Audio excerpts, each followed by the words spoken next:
کوئی بھی گھمائیں گا نہیں عالم. اگر آپ کو پتا ہے دین کے بارے میں, واللہ کوئی بھی عالم گھما نہیں سکتا آپ کو. وہ پرابلم ہے ہم دین کے بارے میں جانتے ہی نہیں نا. میں آپ سے سوال پوچھتا ہوں, اگر ہندوستان میں حیدرآباد میں گاڑی پہلی بار آئی تھی بہت سال پہلے, تو ایک نواب گاڑی خریدتے, پہلی بار گاڑی آتی, امیر رہتے, مل جاتی گاڑی ان کو, تو گاڑی کے ساتھ ڈرائیور بھی آتی. کس کو چلانے آتا ہی نہیں, گاڑی کس کو چلانے آتا ہی نہیں نا, تو کمپنی اس کو ڈرائیور بھی دیتی ہے. تو نواب صاحب بولتے میری بیوی کو شاپنگ جانے کے, گاڑی کو باہر نکالو. تو ڈرائیور بولتا نواب صاحب گاڑی خراب ہو گئی, اب بھی صحیح کرو.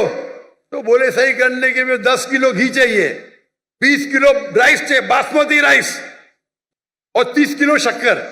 تو نواب صاحب اس کو 20 کلو گھی دیتے, 30 کلو باسمتی رائس اور 30 کلو شکر دیتے, اور گاڑی چلنے لگتی. میں آپ کو پوچھتا ہوں, آج آپ کا ڈرائیور بولا مجھے گاڑی صحیح کرنے کے لیے 20 کلو اصل گھی چاہیے, 30 کلو باسمتی رائس چاہیے, اور 30 کلو شکر چاہیے, دیں گے اس کو؟ Of course not. کیا کریں گے, لات مار کے بھگائیں گے نا, کیونکہ آپ گاڑی کے بارے میں جانتے, آپ دین کے بارے میں نہیں جانتے. تو یہ مسلمان کا جہل ہے. آپ دین کے بارے میں جان لیں گے تو کون آپ کو گھی نہیں پوچھے گا. آپ سمجھے نا.